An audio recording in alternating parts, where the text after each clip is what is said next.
Wife? Oh, she doesn't do anything. Just stays home. Jordan's voice carried across the ballroom, casual and dismissive. 200 faces turned toward Camille. She stood frozen, champagne flute trembling in her hand. Heat crept up her neck, fury rising in her chest like a tide. But she didn't move, didn't speak. She'd built this company, every inch of it, and he had no idea. Marcus Sullivan's voice cut through the murmur, loud, mocking. That's right. Can't have a black wife sitting around doing nothing and still expecting respect. Laughter erupted from his table. Camille's jaw clenched. She was right to be angry, right to want to burn this lie down. Some women are just parasites, Marcus continued, louder now. They marry successful men and coast, the crowd whispered. Someone muttered, what did he expect? Marrying someone like her? Camille set her glass down slowly. She smoothed her navy dress and lifted her chin, meeting Marcus's eyes across the room. She smiled. Tonight they'd find out exactly what happens when you underestimate a black woman who's been silent too long. 3 hours earlier, Camille had walked into the Grandview Hotel ballroom wearing that same navy dress. No diamonds, no designer handbag, nothing that screamed wealth or power. She'd chosen the outfit deliberately. She always did. In a room full of peacocks, she preferred to be the shadow. It was safer that way, quieter. And for 3 years it had protected the one thing she thought mattered most, her marriage. She'd taken a seat at table 14 near the back, far from the VIP section where Jordan sat with his colleagues. He looked happy there, laughing with the sales team, his smile wide and easy. He belonged. That's what she'd told herself for so long, that by staying invisible, she was letting him shine. A young woman in a tight red dress leaned toward Jordan, her voice carrying across the table. So, Jordan, what does your wife do? Camille watched her husband shrug, his expression somewhere between embarrassed and indifferent. She stays home. Nothing special, really. The woman nodded sympathetically, as if Camille were some burden he had to carry, as if being a black woman without a visible career made her less than.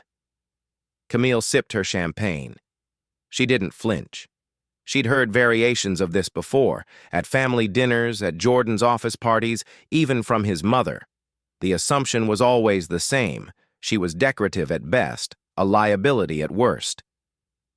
When she finally stood and walked toward Jordan's table, a tall man with sharp features and an expensive suit looked up. Marcus Sullivan, director of sales. She recognized him from the quarterly reports. Aggressive numbers, aggressive personality, aggressive everything. His eyes swept over her with the kind of dismissiveness reserved for people he considered beneath him. "Oh," he said, his tone dripping with false politeness. "Jordan's wife. I heard you don't work." It wasn't a question. It was a judgment. A woman beside him, blonde, polished, mid-40s, added her own venom. It must be nice, not having to worry about a career. Her smile didn't reach her eyes. Camille recognized the subtext immediately. You're living off him. You're a parasite. Someone at the far end of the table whispered, just loud enough for Camille to hear, "A black woman with no job. She's probably just riding his coattails." Laughter rippled through the group. Not loud, not cruel, but casual, dismissive. The kind of laughter that said, "We don't even consider you a threat." Camille set her glass down on the white tablecloth, her movements slow and deliberate. She didn't respond, didn't defend herself. Instead, she let her gaze drift across the room, past the ice sculptures and the champagne towers, past the stage where the CEO of Genex Tech, David Morrison, stood talking with board members. David caught her eye for just a second. He knew. He was the only one in this room who did. She looked back at Marcus, at the blonde woman, at Jordan's uncomfortable but complicit silence. And she smiled, small, calm. The kind of smile that said, "You have no idea who you're talking to, but they would." Soon. Jordan stood when he saw her approach, but there was no warmth in the gesture. It was performative, the kind of politeness you show a stranger at a networking event. "Everyone, this is Camille," he said, his voice flat. He didn't say "my wife" with pride. He said it like an obligation, like an apology. Marcus gestured to an empty chair with exaggerated courtesy. "Please, join us. We were just talking about the Q3 numbers, though I'm sure that's not really your thing." His smile was patronizing, the kind that made her skin crawl not because it was overtly cruel, but because it was so perfectly calibrated to look polite while delivering an insult. Camille sat. She folded her hands in her lap and listened as the conversation resumed around her. Lisa Mitchell, the blonde woman, director of marketing, launched into a story about a campaign she'd spearheaded. Every few sentences, she'd glance at Camille, as if checking to see if she understood, as if she were a child who needed things explained slowly. "So, Camille," Lisa said eventually, turning to her with that same brittle smile, "do you have a degree? Or did you go straight into homemaking?" The table went quiet, not uncomfortable, curious. They wanted to see how she'd respond, whether she'd shrink, whether she'd prove them right. Camille met Lisa's eyes. "I have an MBA," she said evenly, "and a degree in engineering." The words landed like stones in still water. For a moment, no one spoke. Then Lisa laughed, light, dismissive. "Oh, that's impressive, but you're not using them, right?" "What a waste." Her tone made it clear. A black woman with degrees who didn't work was somehow more pathetic than one without them. Jordan shifted beside her. He didn't defend her, didn't even look at her.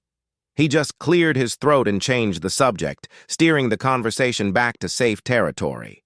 Sales projections, office politics, things Camille supposedly wouldn't understand. She let them talk. Let them perform their little dance of superiority. And while they spoke, she watched. She watched Marcus interrupt every woman who tried to speak, watched Lisa fawn over the men while dismissing the junior employees, most of them women, many of them black or brown, watched Richard Barnes, the CFO, laugh too loudly at Marcus's jokes, even the ones that weren't funny, watched Jordan avoid introducing her to anyone important, as if proximity to her might diminish him somehow. This wasn't just her husband's cruelty, this was a system, a culture, and she'd been funding it for 3 years. Camille excused herself quietly, slipping away from the table without fanfare. She moved through the crowd like a ghost, unnoticed, until she found herself near the far wall where a young black woman stood alone, her shoulders tense, her eyes scanning the room like she was looking for an exit. Camille recognized that look. She'd worn it herself once, a long time ago. "Are you okay?" Camille asked softly. The woman startled, then nodded quickly, too quickly. "I'm fine," she said, but her voice wavered. Camille didn't push.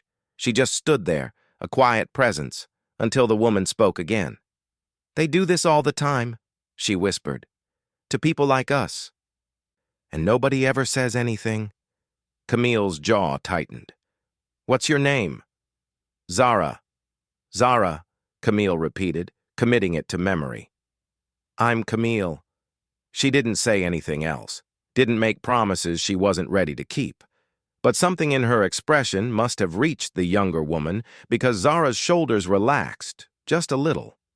Camille pulled out her phone, her fingers moving quickly across the screen. She wasn't texting David Morrison about board meeting minutes. She was doing something far more deliberate. She opened her private email, the one connected to her legal team, her executive assistant, her board of directors, and she began documenting. Screenshots of the seating chart, notes on who said what, a list of names: Marcus Sullivan, Lisa Mitchell, Richard Barnes. She'd been collecting evidence for months, quietly, methodically. Tonight she'd add the final pieces. When she looked up, she saw Jordan laughing at Marcus's table, his head thrown back, completely at ease. He had no idea. None of them did. They thought she was powerless, invisible, safe to ignore. They were wrong. The lights dimmed. A spotlight hit the stage. David Morrison stepped up to the microphone, his silver hair gleaming under the harsh white light. "Ladies and gentlemen," he began, his voice smooth and practiced, "tonight we recognize excellence. Tonight we celebrate the individuals who've driven Gen X Tech forward." Applause rippled through the ballroom. Camille returned to her seat at table 14, her hands folded in her lap, her face carefully neutral. "Our Q3 Employee of Excellence Award goes to someone who exemplifies dedication and results," David continued. "Jordan Laurent." The room erupted. Jordan rose from his seat, grinning wide, shaking hands as he made his way to the stage. Camille watched him go. She didn't clap. She just watched.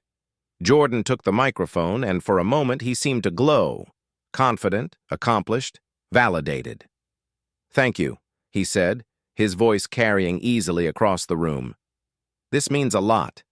Gen X Tech has given me so much, and I'm grateful." He paused, scanning the crowd, and his eyes landed on Camille. Something shifted in his expression. Not love, not gratitude, something colder.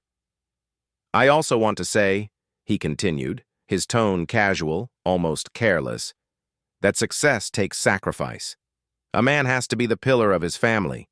My wife doesn't earn $1, but at least she knows her place. Taking care of the home." The applause was scattered this time, uncertain. Some people clapped because they didn't know what else to do. Others shifted uncomfortably in their seats. But Marcus Sullivan stood, clapping loudly, his voice booming across the room. "That's right, Jordan. A man has to be strong. Can't let a black wife walk all over you." Laughter erupted from his table, sharp, ugly laughter that sliced through the room like a blade. Camille's fingers tightened around the napkin in her lap. Her face remained still, but her heart was hammering. She felt the weight of 200 pairs of eyes, some pitying, some amused, some simply indifferent. Lisa Mitchell leaned over to whisper something to the woman beside her, and they both glanced at Camille, smirking. Richard Barnes chuckled into his drink. Jordan descended the stage, trophy in hand, and the evening resumed. But Camille didn't move. She sat there frozen, as the world spun around her. 3 years. 3 years she'd hidden who she was to protect this man's ego. 3 years she'd let him believe he was the successful one, the powerful one, because she thought it would make him happy, make them happy. And this was how he repaid her. She stood slowly, smoothing her dress, and walked toward the front of the room. Conversations faltered as she passed. People turned to watch. Jordan, still basking in the glow of his award, looked down at her with a mixture of confusion and irritation. "What are you doing?" he hissed under his breath. "Go sit down." Camille stopped in the center of the ballroom under the chandelier, where everyone could see her. She turned to face the crowd, her voice steady and clear. "I have a question," she said. "Does anyone here believe that black women don't deserve power?" Silence. Heavy, suffocating silence. Marcus broke it with a sharp laugh. "What the hell is this? Lady, you need to leave. This isn't a place for people who—" He didn't finish the sentence, but the implication hung in the air. "People like you. People who don't belong." Camille pulled out her phone. Her fingers moved quickly, deliberately. She opened her email app and typed a message to the entire board of directors, copying the legal department. "Systematic harassment documented. Prepare full employee complaint records. Marcus Sullivan, Lisa Mitchell, Richard Barnes. Legal action imminent." She hit send. Then she looked up, her gaze sweeping across the room, landing on each face that had dismissed her, ignored her, laughed at her. "I've been watching," she said, her voice calm but laced with steel.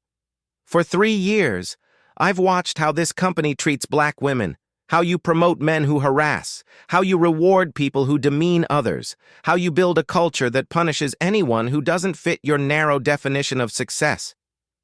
She paused, letting the words sink in. These aren't isolated incidents. This is a system, a pattern. And tonight I'm asking, do you know who you're dealing with? Jordan's face had gone pale. Camille, stop! You're embarrassing yourself. You're embarrassing me. She looked at him, really looked at him. And for the first time in years, she saw him clearly. Not the man she'd fallen in love with, not the man she'd tried to protect, just a man, small, scared, cruel. No, Jordan, she said softly. You embarrassed yourself. Jordan moved fast, too fast. He grabbed Camille's wrist, his grip tight enough to hurt, and tried to pull her toward the exit. What the hell are you doing? His voice was low, dangerous, the kind of tone he'd never used with her before. Or maybe he had, and she'd just been too willing to ignore it. You're making a scene. You're making me look bad.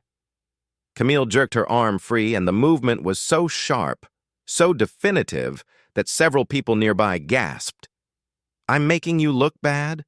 Her voice was quiet, but it cut through the noise like a knife. Jordan, you just called me useless in front of 200 people. I didn't... He stopped himself, realizing how it sounded. I was just joking. You're too sensitive. You always do this, blow things out of proportion. She stared at him.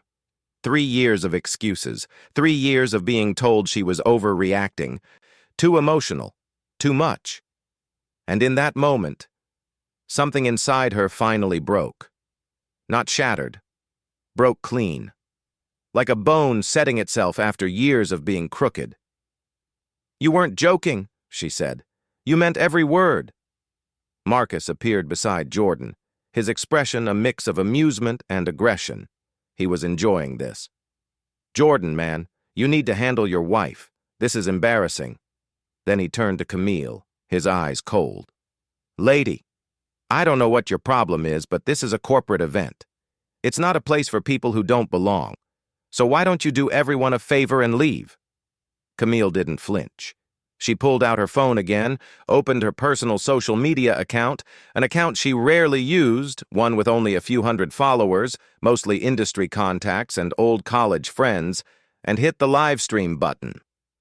The camera was angled low, showing the crowd but not her face. Not yet. Recording live, she said calmly. Let's see what happens next. Marcus's face darkened. Are you serious? Turn that off. No. Lisa Mitchell pushed through the crowd, her heels clicking sharply against the marble floor. She positioned herself beside Marcus, arms crossed, her expression dripping with condescension. Okay. I don't know what kind of stunt this is, but it's pathetic. You're a woman with no career, no achievements, trying to hijack your husband's moment because you're jealous. It's honestly sad. A few people murmured in agreement, but not everyone. Near the back of the room, a voice called out, young, trembling, but loud enough to be heard. That's not true. Zara stepped forward, her hand shaking but her jaw set. They treat black women like this all the time here. They harass us. They pass us over for promotions. They make us feel like we don't belong. And nobody ever does anything about it. Marcus whipped around to face her, his expression turning venomous. You need to shut your mouth right now. You're still on probation, kid. You really want to throw away your career for this? Zara hesitated, her courage wavering. But then 2 other women stepped forward, both black, both young, both clearly terrified but determined. She's right, one of them said. We've all experienced it. We've been documenting it, the other added quietly. Richard Barnes, who'd been watching from the sidelines, finally spoke up. His voice was smooth, authoritative, the kind of voice used to being obeyed. Jordan, this is getting out of hand. Control your wife, or I'll have security remove her. This is a professional environment, and she's disrupting it. But the crowd was shifting now. Some of the executives were whispering to each other, their expressions uncertain. A few junior employees were pulling out their phones, recording. The dynamic in the room was changing, no longer unanimous contempt, but something messier. Division, doubt. An older woman, someone Camille didn't recognize, probably mid-level management, spoke up hesitantly. I mean, maybe we should listen? If multiple people are saying there's a problem— There's no problem, Marcus snapped. Just a bunch of people who can't handle corporate culture. If you can't take the heat, get out of the kitchen. Lisa nodded sharply. Exactly. Some people just aren't cut out for this world. And instead of accepting that, they blame everyone else. The room was splitting now, visibly. On one side, the executives, the senior managers, the people who'd built their careers on this system. On the other, the junior employees, the women, the people of color. Anyone who'd ever felt the weight of that system pressing down on them. Jordan looked around, panic creeping into his eyes. This wasn't supposed to happen. His wife was supposed to be quiet, invisible, manageable. "Camille, please," he said, and for the first time there was something like desperation in his voice. "Just stop. We can talk about this at home." "No," Camille said. "We're talking about it here, now." Marcus took a step closer to Camille, close enough that she could smell the whiskey on his breath. "You want to know who you're messing with? I've been with this company for 15 years. I've closed deals worth millions. I know people, important people. And you?" He laughed, sharp, cruel. "You're nobody. You're just some woman playing dress-up, pretending to matter." The room went silent. Even the people on Marcus's side seemed uncomfortable now. That was too far, too explicit, too ugly. Camille didn't move, didn't speak. She just reached into her handbag and pulled out a slim metal badge, the kind given to executives, embossed with the company logo. But this one was different, heavier, more ornate, and engraved across the top in elegant script. Camille D. Laurent, founder and CEO, Genex Tech Holdings. She held it up, letting the light catch it. Nobody laughed. Nobody moved. Jordan's face went white. What is that?" Marcus squinted at the badge, then shook his head, forcing out a laugh that sounded hollow even to him. "That's fake. You bought that online or something. You can't seriously expect us to—" Camille pulled out her phone and dialed. She put it on speaker. It rang twice before a familiar voice answered. "Camille?" David Morrison's voice was calm, professional. "I'm on my way to the stage. 2 minutes." She hung up. Then she turned to the crowd, her voice cutting through the chaos like a bell. "My name is Camille Laurent. I own 78% of Genex Tech Holdings, the parent company of Genex Tech. I founded this company 6 years ago with 2 partners and a dream. I've been silent for 3 years because I wanted to protect my marriage. I didn't want my husband to feel like he was living in my shadow." Her voice hardened. "But tonight, in front of 200 people, he called me useless. And you—" She gestured to Marcus, to Lisa, to Richard. "You treated me like I was nothing, like I didn't belong." Jordan was shaking his head, his mouth opening and closing like a fish out of water. "You're lying. You're not—" Camille looked at him, and there was something in her eyes now, something cold and final. "I never lied, Jordan. You just never asked." Her phone buzzed. She glanced down at the screen, a message from her lawyer. Harassment complaint filed. Marcus Sullivan named as primary defendant. Awaiting your go-ahead for criminal charges. She looked up at Marcus. "You asked who I was. Now you know." The live stream counter on her phone ticked past 50,000 viewers. David Morrison stepped onto the stage, his presence commanding immediate attention. The murmur of the crowd died down as he adjusted the microphone, his expression serious, almost grave. He held an iPad in his hands, and when he looked out at the room, his gaze found Camille first, steady, respectful, apologetic even. "Ladies and gentlemen," he began, his voice cutting through the tension like a knife through fog. "I need to clarify something that has become painfully necessary tonight." He tapped the screen of his iPad, and the large display behind him flickered to life. An email appeared, official, formatted with the Gen X Tech Holdings letterhead dated 3 months prior. The subject line read, "Board Resolution, Confirmation of Ownership Structure." David read aloud, his voice clear and deliberate. "Ms. Camille D. Laurent is the founder and majority shareholder of Gen X Tech Holdings, owning 78% of all issued shares. She has held this position since the company's inception in 2019. All major strategic decisions, all executive appointments, and all financial allocations above $1 million require her final approval." He paused, letting the words settle over the room like snow. "This email was signed by all 12 members of the board of directors, including myself." The silence was absolute, the kind of silence that feels physical, like the air itself has stopped moving. Jordan staggered backward, his hand gripping the edge of a table for support. His face had gone from white to gray, his eyes wide and unseeing. "No," he whispered. That's not possible. You're lying. She's lying." David didn't look at him. He kept his eyes on the crowd. "I am not lying. And neither is she." He scrolled to another document on the screen, a corporate registry filing, public record, showing Camille's name as the principal shareholder. Then another, a Forbes article from 2 years ago, listing Gen X Tech Holdings among the fastest-growing private equity firms in the country. And there, in a single line buried in the middle of the text, founded by Camille Laurent, the firm remains privately held and largely out of the public eye. Marcus Sullivan stood frozen, his mouth hanging open, his face slick with sweat.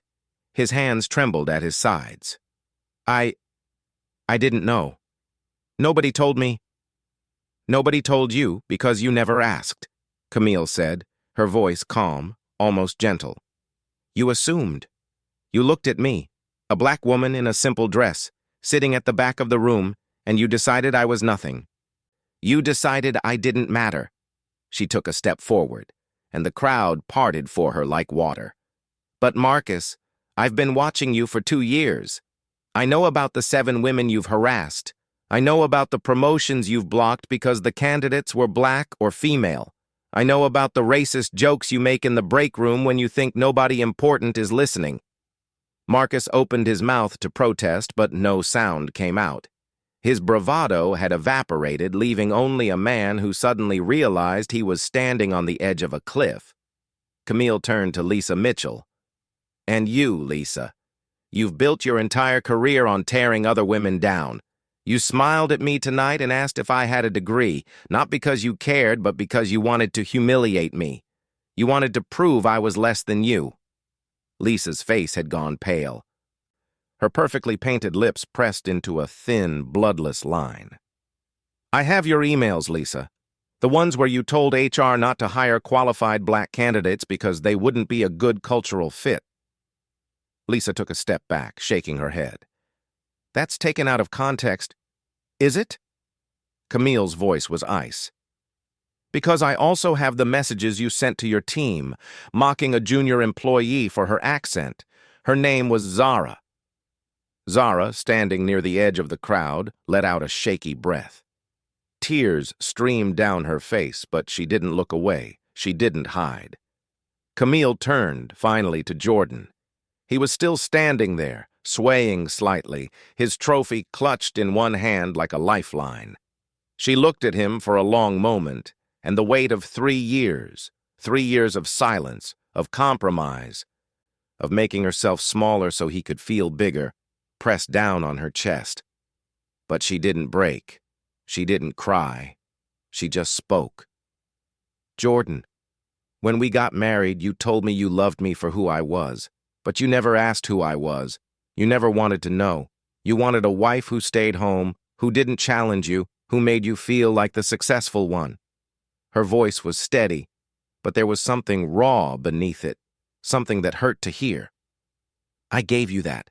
I hid my company, my work, my entire identity because I thought it would make you happy. I thought it would make us happy." She paused. "But tonight, you stood on that stage and called me useless. You told 200 people that I contribute nothing, that I'm dead weight." Jordan's face crumpled. "I didn't mean it like that. I was trying to be funny." "You know I didn't mean—" "Yes, you did." Camille's words were quiet, but they landed with the force of a hammer. "You meant it. And even if you didn't, it doesn't matter. Because you said it anyway." She reached into her purse and pulled out her wedding ring, a simple gold band, elegant and understated. She held it up for a moment, letting the light catch it, and then she set it down on the table beside Jordan's trophy. The sound of metal hitting wood echoed through the room. "I'm done protecting you," she said. "I'm done protecting this marriage, and I'm done pretending that silence is the same as strength." Zara stepped forward, followed by the two other women who'd spoken up earlier. They stood beside Camille, their presence a quiet but undeniable statement. Zara's voice was soft, but it carried.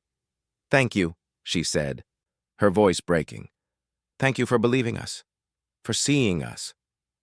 Camille placed a hand on Zara's shoulder, her expression softening for the first time all night.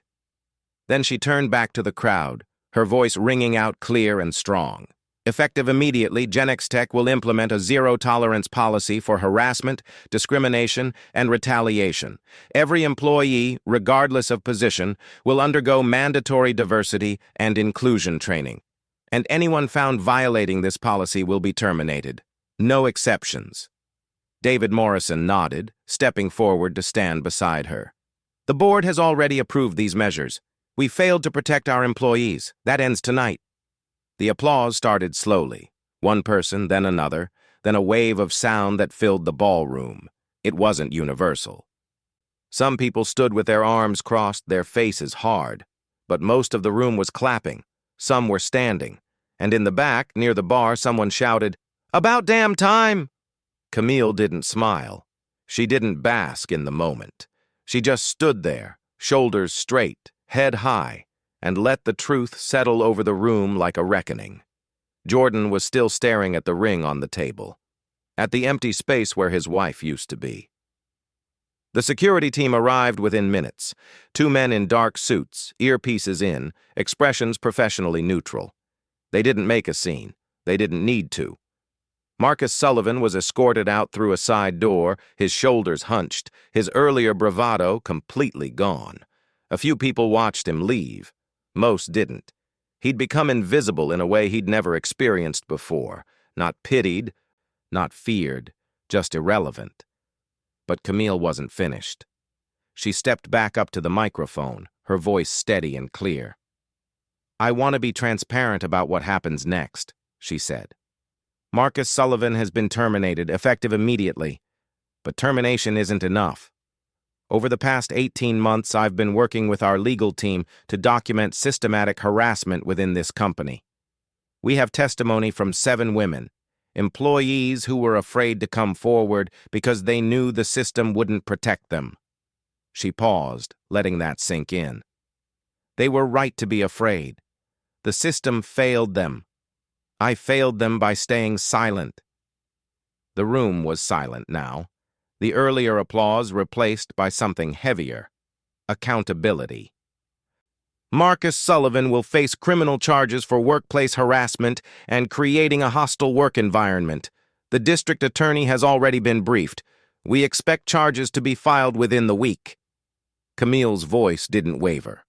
"The sentencing guidelines for these offenses range from probation to 18 months in prison, plus significant fines. We will be pursuing the maximum penalty." A murmur rippled through the crowd. Criminal charges, prison time. This wasn't just someone losing their job. This was consequences. Camille continued. "Lisa Mitchell and Richard Barnes have been suspended indefinitely, pending a full investigation into their roles in enabling and participating in discriminatory practices. If the investigation confirms what we already suspect, they will also face termination and potential legal action." Lisa. still standing near the back of the room, looked like she might collapse. Richard had already left, slipped out sometime during Camille's speech, unwilling to face what was coming. David Morrison stepped forward again, his expression grave. On behalf of Genex Tech and Genex Tech Holdings, I want to issue a formal apology. We failed to create a safe, equitable workplace. We allowed toxic behavior to flourish because it was easier than confronting it. That ends now. We will be conducting a company-wide audit of our hiring, promotion, and disciplinary practices. We will be bringing in external consultants to ensure accountability. And we will be establishing an anonymous reporting system so that employees can raise concerns without fear of retaliation. The applause this time was different, more somber, more thoughtful. People weren't celebrating, they were witnessing a reckoning. Camille's gaze swept across the room one last time before landing on Jordan. He was still standing there, frozen, his trophy on the table beside her wedding ring. She walked over to him slowly, and the crowd parted in silence. "Jordan," she said quietly, so only he could hear. "You're not being fired, but you're being reassigned. You'll be moving to a junior technical support role effective next week. Your salary will reflect the new position." She paused. "The board voted unanimously. Your public humiliation of the company's founder constitutes a severe violation of our code of conduct." Jordan's mouth opened, but no sound came out. His face had gone pale again, his hands trembling. "Camille, please. I'm sorry. I didn't know. If I'd known, if you'd known, you would have treated me differently," Camille finished for him. "But you shouldn't have needed to know who I was to treat me with respect. That's the point, Jordan. You didn't respect me because you didn't think I mattered." She picked up her wedding ring, slipping it into her purse. "I'll have my lawyer contact you about the divorce proceedings." She turned and walked away, and this time, she didn't look back. Zara and the other women followed her, a quiet procession toward the exit. As they passed, some employees reached out to touch Camille's arm, to whisper thank you, to simply nod in solidarity. By the time she reached the door, there were at least a dozen people walking with her, mostly women, mostly people of color, all of them carrying the weight of years spent being invisible. Outside the hotel, the night air was cool and clean. Camille stopped on the steps, taking a deep breath, feeling the tension begin to drain from her shoulders. Zara stood beside her, her eyes red but her expression determined. "What happens now?" Zara asked. Camille smiled, small but genuine. "Now, we rebuild. Better." By the time Camille got home that night, the story had already exploded across social media. Twitter was flooded with the hashtags Black Billionaire CEO and Silence is Not Protection. The live stream video had been shared thousands of times, racking up over 10 million views. News outlets were picking it up, business reporters were calling, and Genex Tech's inbox was overflowing, 50,000 job applications in less than 12 hours, most of them from women, most of them from people of color, all of them hoping that maybe finally there was a company that would see them. 2 weeks later, a judge sentenced Marcus Sullivan to 18 months in prison and a $50,000 fine for aggravated workplace harassment. Lisa Mitchell and Richard Barnes were terminated after the internal investigation confirmed a pattern of discriminatory behavior. Both were named in a civil lawsuit filed by former employees. Jordan moved out of their home quietly, without drama. He didn't fight the divorce. He didn't ask for anything. He just left. And Camille let him go, feeling lighter than she had in years. Genex Tech became a case study. Universities taught it in business ethics classes. DEI consultants held it up as an example of what real accountability looked like. And Camille, reluctantly at first, then with growing confidence, stepped into the spotlight she'd avoided for so long. Not because she wanted fame, but because she realized that visibility was its own form of power, and silence, no matter how well-intentioned, only ever protected the wrong people. 3 months after that night, Camille sat across from a Forbes journalist in her corner office, a space she'd finally allowed herself to occupy. Floor-to-ceiling windows overlooked the city, sunlight streaming in, catching the edges of the framed photographs on her desk. One showed her shaking hands with the mayor at a diversity initiative launch. Another captured her speaking at a women's leadership conference. And in the corner, almost hidden, was a photo of her younger self, fresh out of business school, eyes bright with ambition and hope. The journalist leaned forward, her recorder between them. "So, Camille, why now? Why reveal yourself after all this time?" Camille took a slow breath, choosing her words carefully. "I didn't reveal myself to get revenge," she said. "I revealed myself because I realized that silence doesn't protect anyone. For 3 years, I thought that by hiding who I was protecting my marriage. I thought I was making space for my husband to succeed without feeling overshadowed." She paused, her gaze distant. "But what I was really doing was betraying myself. And worse, I was betraying every woman who worked for me, every person of color in my company who looked around and thought, 'There's no one like me at the top.'" The journalist nodded, scribbling notes. "Some people have criticized you for waiting so long. They say you should have acted sooner." "They're right," Camille said simply. "I should have. I knew there were problems. I had reports, complaints, whispers. But I told myself I was gathering evidence, building a case, waiting for the right moment." Her voice softened, tinged with regret. "The truth is, I was afraid of losing my marriage, afraid of being seen as angry or vindictive, afraid of all the things Black women are taught to be afraid of when we speak up." She looked directly at the camera the photographer had set up beside them. "But fear is expensive. It cost me my marriage, yes, but it also cost my employees their safety, their dignity, their belief that the system could work for them. That's a price I'll carry with me, and it's why I'm committed to doing better now." The journalist's expression was thoughtful. "What would you say to other women, especially Black women, who are in similar situations, who feel like they have to choose between their identity and their relationships, between speaking up and keeping the peace?" Camille leaned back in her chair, her hands folded in her lap. "I'd say this. Your worth is not determined by how small you can make yourself. It's not determined by who you protect or who you please. Your worth is inherent. It's yours." She paused, letting the weight of the words settle. "And I'd also say, you don't have to carry the burden of fixing broken systems alone. Find your people. Find the Zaras, the ones who are brave enough to speak even when their voices shake. Stand with them. Let them stand with you." She glanced out the window at the city stretching below. "Dignity doesn't come from silence. It comes from standing up for what's right, even when it costs you something, especially when it costs you something." The journalist smiled.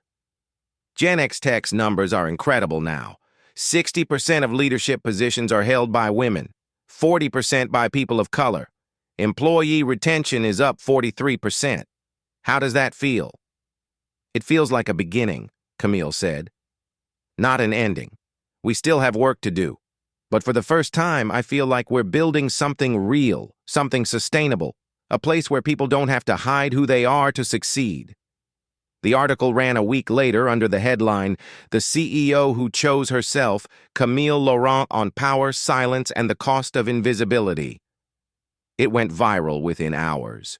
Women across the country, across the world, shared it with one word: finally. Camille became something she'd never intended to be, a symbol, not of perfection, but of evolution, of the painful, necessary work of unlearning the patterns that keep us small.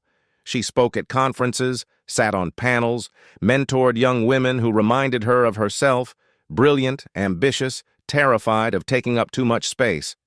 And every time she told her story, she ended with the same message: "I'm not special. I'm just a woman who got tired of being invisible. And if I can do it, if I can walk away from a marriage that diminished me, if I can stand up to a system that tried to silence me, then so can you." The letters poured in, thousands of them. Women who'd left toxic relationships. Women who'd reported harassment at work. Women who'd finally asked for the raise, the promotion, the respect they deserved. They all said some version of the same thing. Your story gave me permission to choose myself. And that, Camille thought, was worth more than any title, more than any amount of money. It was proof that silence wasn't protection. It was just another form of surrender. If you've ever been underestimated because of your skin color, your gender, your background, don't let them define you. Define yourself. If you've ever stayed silent because you were afraid of losing something, a relationship, a job, a sense of safety, ask yourself this. Are you losing yourself instead? Camille stood on a stage 6 months after that night, addressing a room full of women at the National Women's Empowerment Summit. The audience was diverse, young and old, black and brown and white, corporate executives and small business owners and students still figuring out their paths.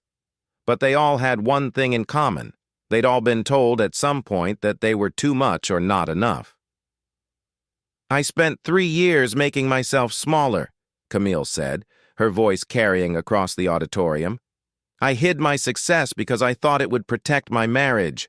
I stayed quiet when I witnessed injustice because I thought it would keep the peace. I convinced myself that silence was a form of strength. She paused, her gaze sweeping across the faces in front of her. But silence isn't strength. Silence is just fear with better marketing.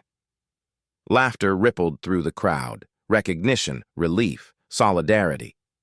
Here's what I learned, Camille continued. Your worth is not determined by who sees it. It's not determined by who validates it or who diminishes it. Your worth is determined by who you are and by whether you're willing to stand up for that person, even when it's hard, especially when it's hard. She stepped closer to the edge of the stage, her presence magnetic. If you're in a relationship where you have to hide your light to make someone else comfortable, that's not love. That's coercion. If you're in a workplace where you have to shrink yourself to survive, that's not professional culture. That's oppression. And you don't owe anyone your silence, not your partner, not your boss, not the system that benefits from keeping you small. The applause started, tentative at first, then building, then thunderous. Women stood, some with tears streaming down their faces, others with their fists raised. Camille let it wash over her, feeling the weight of their hope, their anger, their determination. So here's my challenge to you, she said, her voice cutting through the noise. Go home, look at your life, ask yourself, where am I making myself smaller? Where am I protecting people who don't protect me? Where am I choosing silence over truth? She smiled, sharp, knowing. And then decide, do you want to keep living that way? Or do you want to own your power? The room erupted again. Someone in the back shouted, "Own it!" And the chant spread, voices layering over each other until the whole auditorium was chanting, "Own it! Own it! Own it!" Camille waited for the noise to settle, then leaned into the microphone one last time. And one more thing, she said, her tone shifting, lighter now, almost playful. If someone ever calls you useless, she paused for effect, her smile widening. Make sure they're not working for you, because if they are, you get to remind them exactly who signs their checks. The laughter was immediate, cathartic. It was the kind of laughter that releases tension, that transforms pain into power. Camille grinned, and for a moment, she looked like the woman she'd been 3 years ago, before the hiding, before the silence, free. The screen behind her lit up with text, bold white letters against a black background. Your worth is not determined by who sees it. It's determined by who you are. Stand up, speak out, own your power. Camille stepped back from the microphone, the applause still ringing in her ears.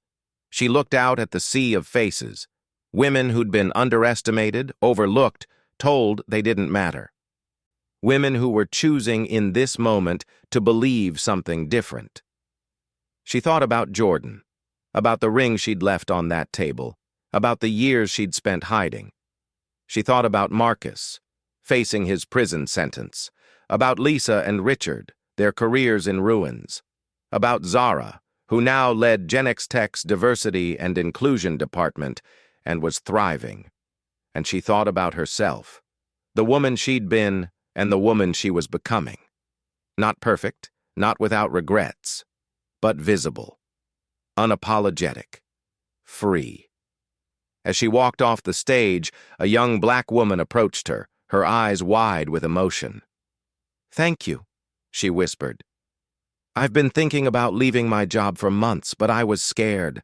After hearing you, I'm going to do it. I'm going to choose myself." Camille pulled her into a hug. "Good," she said. "The world needs you at full volume. Don't waste another day whispering."